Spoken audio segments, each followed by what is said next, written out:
চলো না, আজকে দুজন একবারে সব খোলাবে না। হ্যাঁ আসে।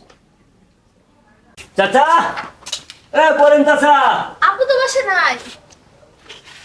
বাসা নেই মানে? না কই গেছে? আপু বাসা নাই তো। আপু একটু বাইরে গিয়েছে। বাইরে আমি তো আসলাম টাকা বলে। হ্যাঁ আব্বু বলছে আমাকে দিতে। আসুন আমি দিই। আপনি টাকা দিবেন? হ্যাঁ আমি দেব। আচ্ছা নিয়ে আসেন, টাকা নিয়ে আসেন। ভিতরে আসেন। ভিতরে? হ্যাঁ ভিতরেই দিব, আসেন। আপনি আজব কথাবার্তা বলেন। আপনি কেন টাকা দিবেন? আপনার আব্বু আমাকে বলছে যে টাকা দিবে। আপনার আব্বু বাসায় নাই, তে আপনি বলতেছেন যে আমি টাকা দিব। বুঝলাম না। আপনি আসেন, আমি আপনাকে দিচ্ছি। আসেন। তার মানে আপনিও জানেন যে কত টাকা পাবো? জি জানি, আমাকে বলে গিয়েছে। আপনি আসেন। আচ্ছা আমি বসি আপনাদের। আপনি আসেন, ভিতরে আসেন, সমস্যা নেই। টাকার জন্য ভিতরে যাওয়া লাগবে? হ্যাঁ আসেন। দেখেন, চাচা বাসায় নাই, আর এই অবস্থায় যদি আমি ভিতরে যাই, আশেপাশের লোকজন কি মনে করবে? কেউ কিছু বলবেন, আপনি আসেন, আমি আপনাকে দিচ্ছি টাকা। আচ্ছা, আপনি যখন এত বলছেন, তাহলে চলেন যাই। আসেন।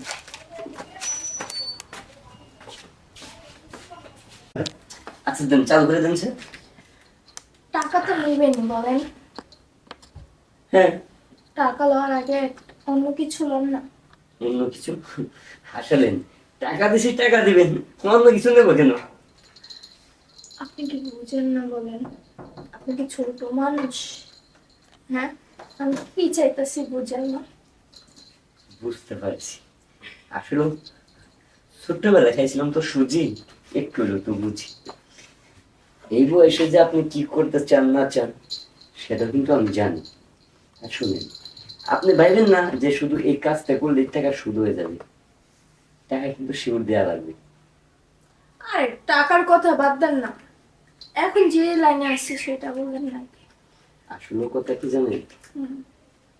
আপনি আমার অনেক জুনিয়র, আর আমি কিন্তু আপনার অনেক সিনিয়র। এই শোনেন, জুনিয়র সিনিয়র কথা বাদ দেন, এখানে ওই কথা আসে কেন?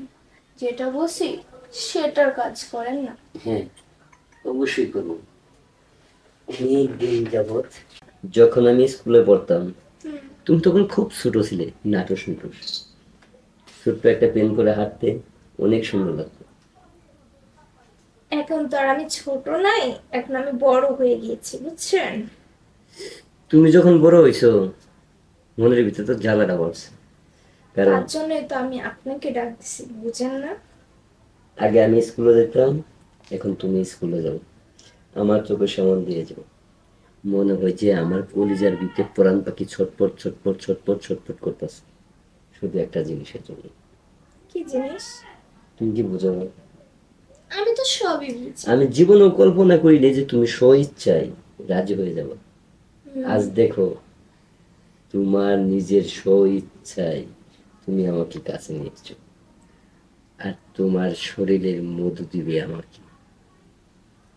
আজকে আমি তোমাকে এমন আদর করব যা দেখে তুমি একবারে মুগ্ধ হয়ে যাবে। তা আপনার খুশি হন নাই? আমি তো খুশি হয়েছি, তোমার এত সুন্দর চেহারায় আমি একটু আদর করতে চাই। তুমি কি বলো? হ্যাঁ আমিও তো চাই আপনি আদর করেন। আর এই আরেকটি কথা, হ্যাঁ। যদি তোমার আব্বু বাসায় আসে? না, এখন আসবে না, অনেকক্ষণ লাগবে তার। তাই? হুম। আর আমি তো জানি না আপনি টাকার জন্য এসেছেন, বুঝছেন? আমি এমনি ভাববো এসেছি, কিন্তু আমি তো চাইছি অন্যটা, বুঝেন না? হুম, আজকে টাকার দরকার হলে 2 দিন পরে নেবো, কিন্তু আজকে আমি এই জিনিস দুটো খাবো। কি আমাকে খাওয়াবা না? হ্যাঁ খাওয়াবো তো অবশ্যই। হুম? হুম। তুমি কি টপস পরেছো? হ্যাঁ। কি চেন হ্যাঁ। এইভাবে খুলে? জি। চলো না, আজকে দুজন একবারে সব খোলাবে না। হ্যাঁ আসে।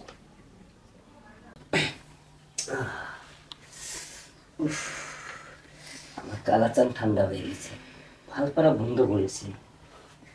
এখন আমার কালাচান খুব খুশি, আগের মতো রাগ করে না। তা এখন যান। টাকাটা? টাকাটা তো আমাকে দিয়ে যায়নি, আমি তো বললামই এমনি নিয়েছি। তুমি দারুণ একটি লোক, সবসময় তুমি মিথ্যা কথা বলো, সত্য কথা বলতে পারো না। মিথ্যে কথা বলেই তো আপনাকে এই যে পেয়েছি, নালে কি? আরেকটি কথা, হ্যাঁ আমি কিন্তু বারবার আসবো তোমার কাছে আচ্ছা সেই আপেল দুটো খাওয়ার জন্য। আচ্ছা সমস্যা নেই, যান। আসি, হ্যাঁ। আচ্ছা